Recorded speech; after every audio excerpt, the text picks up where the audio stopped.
Ibadah Minggu pagi tanggal 28 Desember tahun 2025 dipimpin oleh Pendeta Christopher Kombasarjana Teologia di Gereja Kemah Injil Indonesia Jemaat Ebenezer, DKI Yahukimo, Papua Untuk Pegunungan. menikmati perayaan Natal, yaitu perayaan kelahiran Tuhan kita Yesus Kristus.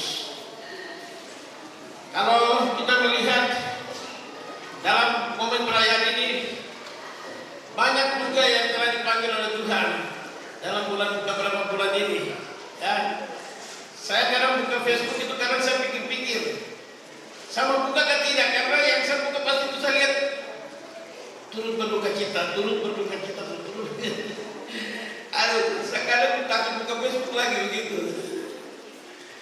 Tapi Bapak Ibu, kita mengucap syukur hari ini Tuhan izinkan kita ada di tahun ini, di bulan Desember ini. Sedikit lagi kita akan mengakhiri tahun ini. Ya, kita sudah ada di tanggal 28. Hari Kamis itu sudah tanggal 1 ya. Dan sudah tahun baru. Berapa hari itu menjadi misteri bagi saudara dan saya. Berapa hari itu kita tidak tahu apa yang akan terjadi bagi kita. Betul? Ya. Karena yang Paulus bilang hidup itu seperti uap saja. Yang sekarang kelihatan tapi tidak tahu dia kemana. Begitu.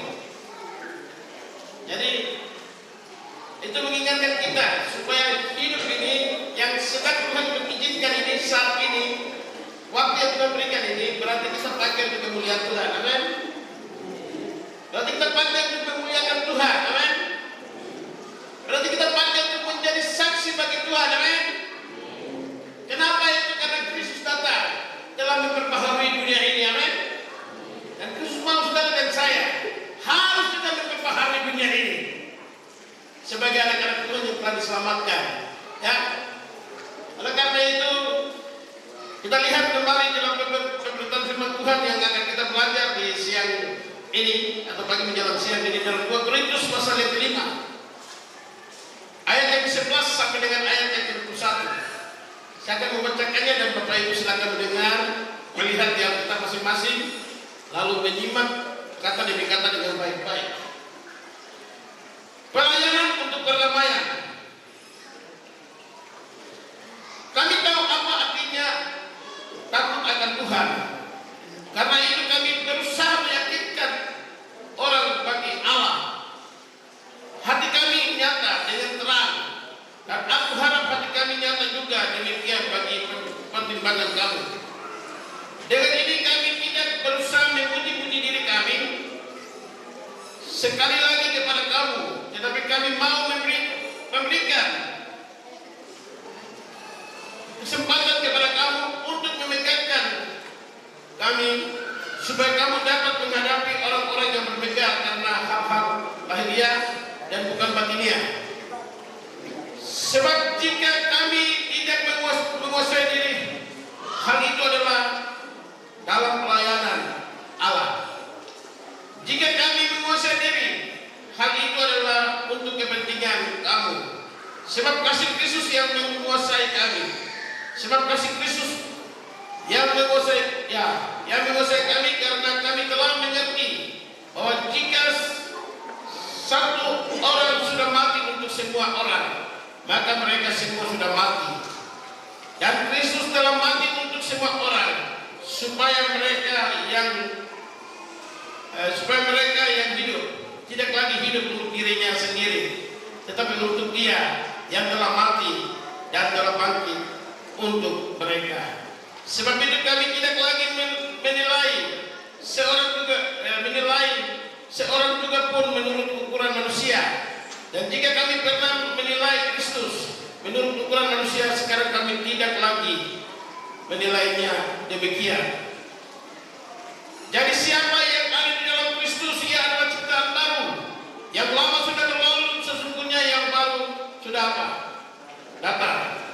Dan semuanya ini dari Allah yang dengan perantaraan Kristus Yesus telah mendamaikan kita dengan dirinya dan telah mempercayakan pelayanan pendamaian itu kepada kami. Sebab Allah mendamaikan dunia dengan dirinya oleh Kristus dengan kita, dengan Dia memperhitungkan pelanggaran mereka. Ia telah mempercayakan berita pemberitaan itu kepada kami. Jadi kami ini adalah utusan Tuhan Kristus.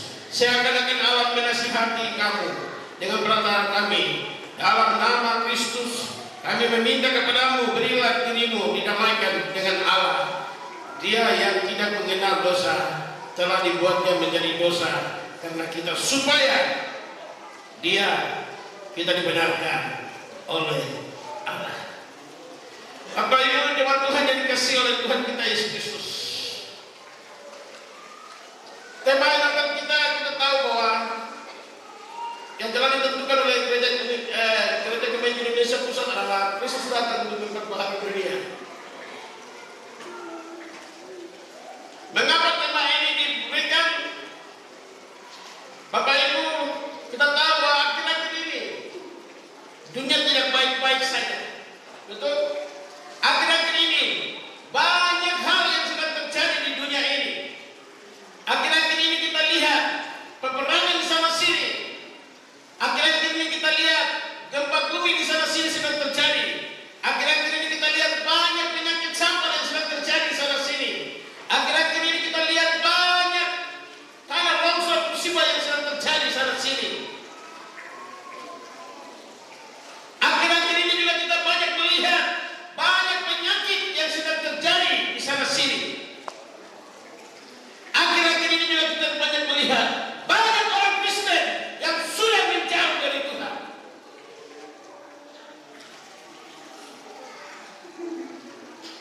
Lebih menyenangkan dirinya untuk duniawi daripada dia datang kepada Tuhan, beribadah kepada Tuhan.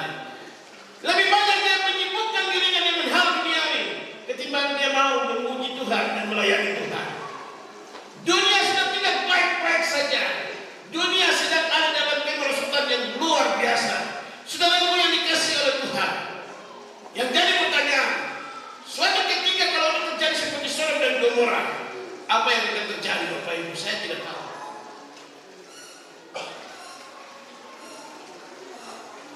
Waktu Allah datang kepada Abraham, sebelum mereka pergi ke Sodom, mereka bicara sama Abraham, kami mau ke Sodom. Tujuan mereka adalah untuk memusnahkan Sodom itu. Abraham bernegosiasi dengan mereka. Aduh, tolong. Seandainya kalau di Sodom itu ada 100 orang yang percaya, bagaimana anugerah Tuhan ada pada mereka. Abraham masih menawarkan kepada malaikat Tuhan itu lagi, seandainya kalau ada 50 orang, bagaimana Tuhan akan menyelamatkan mereka. Sampai ada masih nawar-nawar sampai ada katakan, kalau ada 10 orang, bagaimana? Malaikat Tuhan bilang, Sodom itu akan diselamatkan. Tapi Bapak Ibu ketahui ini tidak sampai 10, bahkan 50 saja. Yang ada satu keluarga, yaitu Lot dan anak-anaknya dan istrinya saja yang benar di hadapan Tuhan. Dan saat itu sudah tidak ada lagi anugerah bagi manusia. Dan saat ini juga Lot dan istrinya harus diselamatkan karena Sodom harus dimusnahkan. Saudaraku yang dikasihi oleh Tuhan, jangan main-main, jangan main-main. Suatu ketika kita masih menjelaskan hidup kita, suatu ketika kita masih menjelaskan hati kita, ingat peristiwa itu akan terjadi juga untuk kita di dunia saat ini. Lihat saja peristiwa-peristiwa yang sedang terjadi saat ini. Ini menunjukkan bahwa bagaimana muka Allah itu sedang terjadi, karena manusia sudah jauh dari hadapan Tuhan. Bapak Ibu yang dikasihi oleh Tuhan, melalui pemerintahan Natal hari ini, saat ini di tahun ini, bagaimana Kristus datang memperbaharui dunia. Kristus mau supaya kepada kita semua orang-orang percaya, kita semua lebih khusus gereja Jemaat Injil Indonesia yang sudah menerima Yesus Kristus, kita harus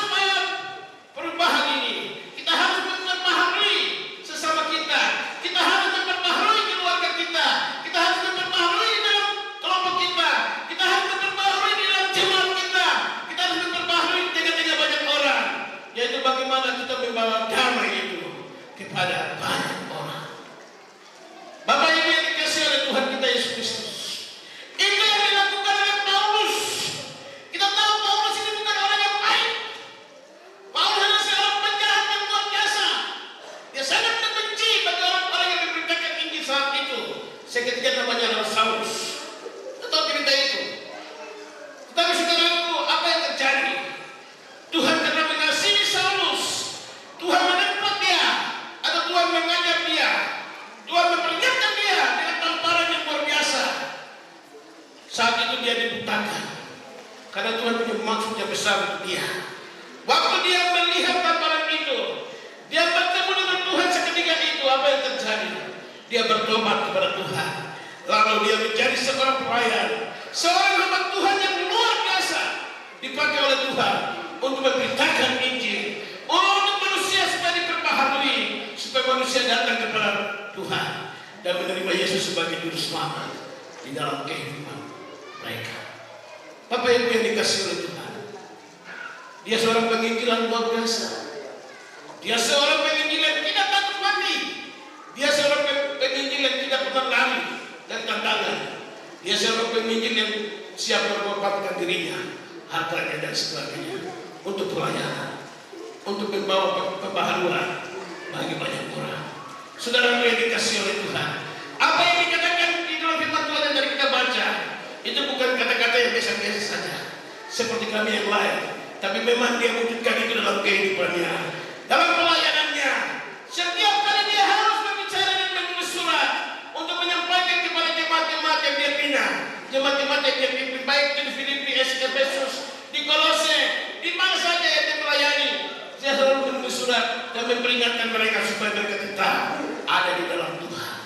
Ini artinya dia setia memberikan pembaharuan bagi setiap orang yang memerlukan keselamatan itu. Bapak Ibu yang dikasihi oleh Tuhan, luar biasa memang kita hari ini, tahun ini ya melalui kantor jemaat kita dihadirkan, jemaat kita hadirkan keadilan untuk memperbaharui sesama. Haleluya. Amin. Saya mau tanya, apakah kita siap memperbaharui sesama? Kalau kita siap, mari kita lakukan itu dengan keadilan. Ya. Kalau siap, berarti kita harus siap untuk bagaimana kita melakukannya itu dengan keadilan. Saudara yang dikasihi oleh Tuhan, di dalam Efesus pasal 5 ayat yang ke-8 atau 7-8 sini bilang, kamu adalah manusia yang gelap dan kamu telah menerima apa? Terang keselamatan. Amin. Kita telah memiliki terang keselamatan itu. Ayat 9 dia bilang begini, kalau kamu sudah menerima terang keselamatan itu, berarti kamu harus menghasilkan yang namanya apa? Buah terang itu. Apa buah terang itu? Ada 3, yaitu kebaikan, keadilan, dan kebenaran. Bapak Ibu yang dikasihi oleh Tuhan, kalau kita mau menghadirkan pembaharuan bagi sesama dalam keadilan, berarti buah terang itu harus ada dalam hidup kita. Buah terang itu harus menjadi bagian dalam hidup kita. Kebaikan, keadilan, dan kebenaran harus dikuasai di dalam hidup saudara dan saya. Amin. Oke, kita langsung masuk. Saudara yang dikasihi dalam Tuhan kita Yesus Kristus, bagaimana supaya saya memperbaharui sesama?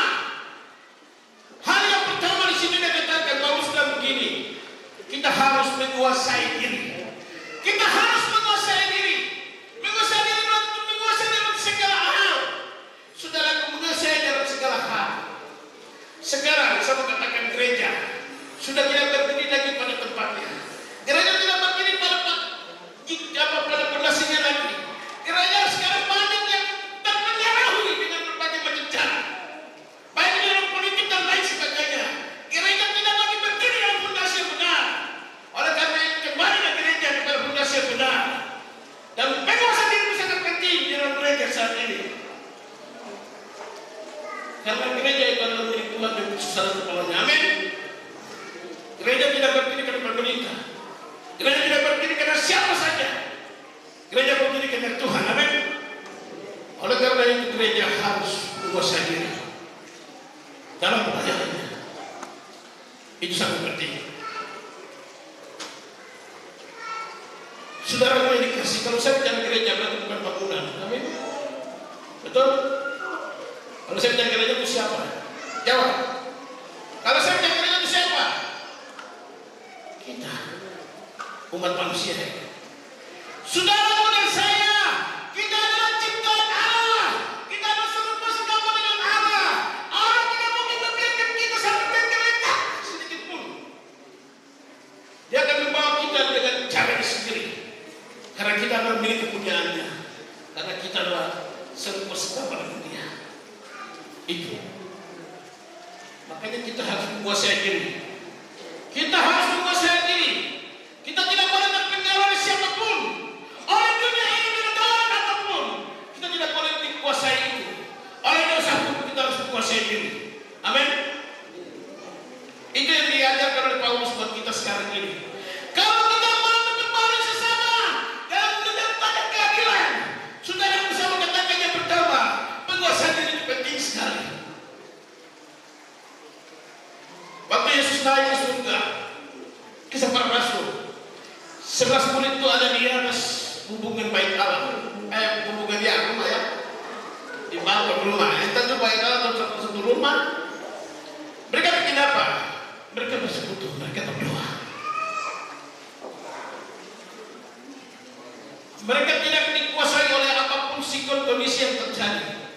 Waktu Tuhan naik, mereka tidak pergi kemana-mana, mereka tidak takut, tapi mereka satukan diri, satukan hati. Mereka menguasai diri, mereka ada dalam satu tempat, mereka berdoa sampai menanti apa yang menjadikan Tuhan, yaitu Roh Kudus. Setelah itu Roh Kudus datang, apa yang terjadi saudaraku? Karena mereka menguasai diri, mereka melayani. Orang banyak melihat kuasa Tuhan terjadi dalam hidup mereka. Mereka banyak bawa orang kepada Tuhan, dan banyak orang yang bertobat kepada Tuhan. Buktinya apa? Waktu Petrus berkhotbah, disebut Paulus, apa yang terjadi? Salomo, apa yang terjadi? 3.000 jiwa bertobat saat itu. Itu mujizat kan tidak? Mujizat. Mengapa terjadi? Karena orang-orang ini, murid-murid ini punya penguasaan diri yang luar biasa. Saudara yang dikasih oleh Tuhan, seketika kita hidup dalam Kristus, seketika kita menguasai diri kita dengan baik, dengan benar, saya yakin dan percaya kuasa Tuhan yang sama pada waktu ada pada murid-murid itu akan terjadi juga di dalam hidup kita. Amin. Dan kita akan menjadi berkat juga bagi banyak orang untuk membawa pengetahuan itu bagi orang lain juga. Kalau Kristus sudah hadir dalam hidup kita, Kristus sudah lahir dalam hidup kita, kita harus siap untuk menjadi berkat juga bagi orang lain. Yang pertama, sebelum kita membagi berkat itu, berarti kita harus belajar apa? Menguasai diri. Itu sangat penting. Kenapa kita harus menguasai diri? Yang kedua, karena iblis tidak pernah tinggal diam. Iblis tidak pernah tinggal diam. Iblis tidak pernah tinggal diam dengan baik-baik. Dia akan seperti singa yang mengaum-ngaum, yang selalu mencari mangsanya, yaitu manusia. Kalau kita tidak menguasai diri, kita akan gampang sekali dibawa oleh iblis dengan cara. Jangan heran, akhir-akhir ini banyak orang Kristen yang sudah tidak datang lagi ke gereja. Jangan heran, Bapak Ibu, jangan heran. Karena banyak orang Kristen yang sudah tidak menguasai diri.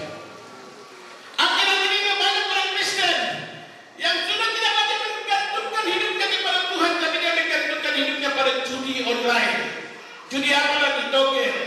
Apalagi banyak hal yang dia sedang gantungkan hidupnya di sana. Karena dia sudah tidak lagi menguasai hidupnya. Akhir-akhir ini banyak pejabat-pejabat yang sudah tidak lagi menguasai diri. Karena mereka melihat harta kekayaan yang cukup besar. Mereka mau supaya mereka menguasai dirinya lagi. Mereka mau supaya mereka lebih lagi kaya, lebih lagi daripada orang lain, supaya mereka menguasai segalanya. Saudaraku, ini bentuk-bentuk orang yang tidak lagi menguasai diri. Ini berbahaya. Itu namanya, kalau kita bilang ketambakan. Itu namanya ketambakan. Ada kita bilang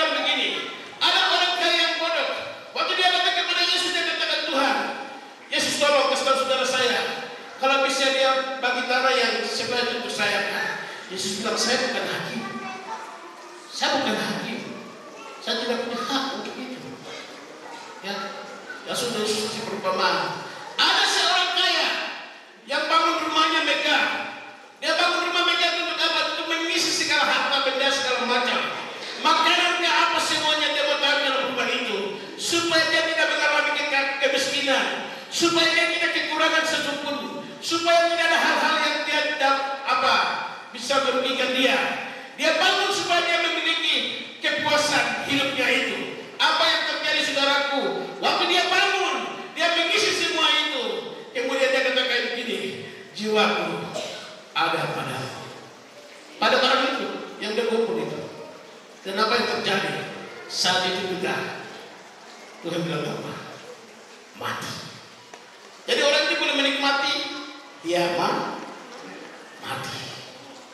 Saudaraku yang dikasih oleh Tuhan, bahaya hari-hari ini, saat ini, siapapun dia, baik masyarakat bawah sampai dengan pejabat, kita sudah tidak menguasai diri lagi saat ini, karena dunia sedang menawarkan yang tidak benar bagi kita.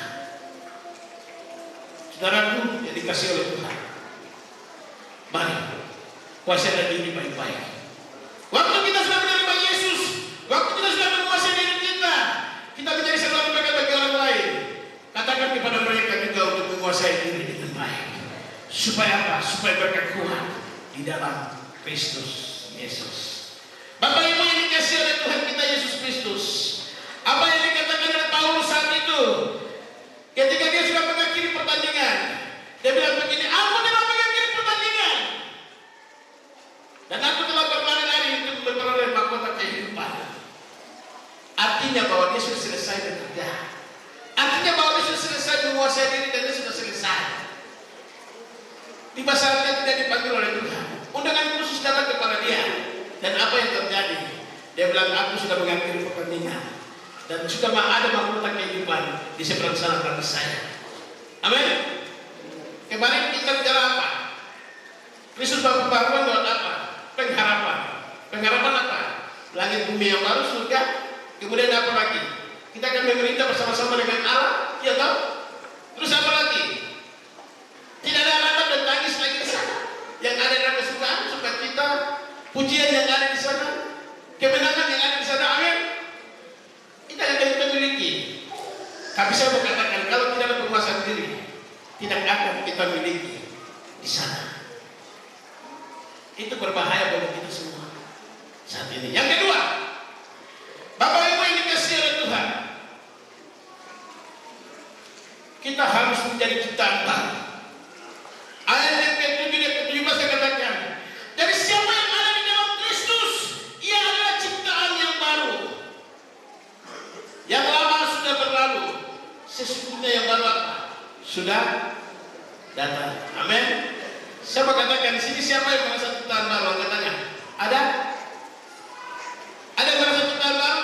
Angkat tangan. Tidak ada kah? Belum ada. Ini bahaya ini. Saya punya pertanyaan mungkin kurang jelas kan? Siapa yang merasakan ciptaan baru hari ini? Angkat tangan. Oh haleluya, kita menjadi ciptaan baru. Tidak ada yang ciptaan lama, kita semua sudah dijadikan ciptaan baru. Amin. Bapak Ibu puji Tuhan. Tanggal 1 kita akan melihat satu peristiwa di mana ada 9 orang, kalau tidak salah ya Pak Pendeta, 9 orang akan menerima Yesus sebagai juru selamat dan mereka akan dibaptis. Berikan kemuliaan bagi Tuhan. Pemahaman sudah datang bagi kita. Pembaruan sudah datang bagi jemaat Ebenezer. Buktinya ada 9 anak Tuhan yang telah mengambil keputusan untuk mereka dibaptis. Saudara yang dikasih oleh Tuhan, luar biasa, puji Tuhan. Ya. Kita mau memperbaharui sesama, kita mau menegakkan keadilan. Tapi kalau kita mau menjadi ciptaan baru, oh minta maaf, susah untuk kita menjadi berkat. Iya toh? Betul kan tidak? Susah. Kita harus menjadi ciptaan baru baru kita bisa menjadi berkat bagi orang lain. Ya. Dikatakan bilang sama Tuhan begini, Yohanes pasal 3. Yesus Setahu itu anak-anak. Apa yang kau bicarakan dalam perasaan daripada Bapamu yang di surga. Dia tahu kemudian seorang hamba Tuhan, pekerja, dia hamba Tuhan, gembala ya, orang Yahudi orang bilang begitu ya. Dia datang, guru, aku tahu engkau apa yang kau bicara sesuai dengan apa yang ada dalam perkawinan itu. Dia bicara bla. Kemudian dia bilang, tolong saya supaya saya masuk ke dalam kerajaan surga. Yesus bilang apa? Orang yang masuk kerajaan surga harus lahir baru. Bagaimana saya harus lahir baru? Saya sudah tua ini. Yesus bilang, bukan maksud saya, maksudnya kau harus dilahirkan dalam air dan roh. Artinya kau harus dibaptis.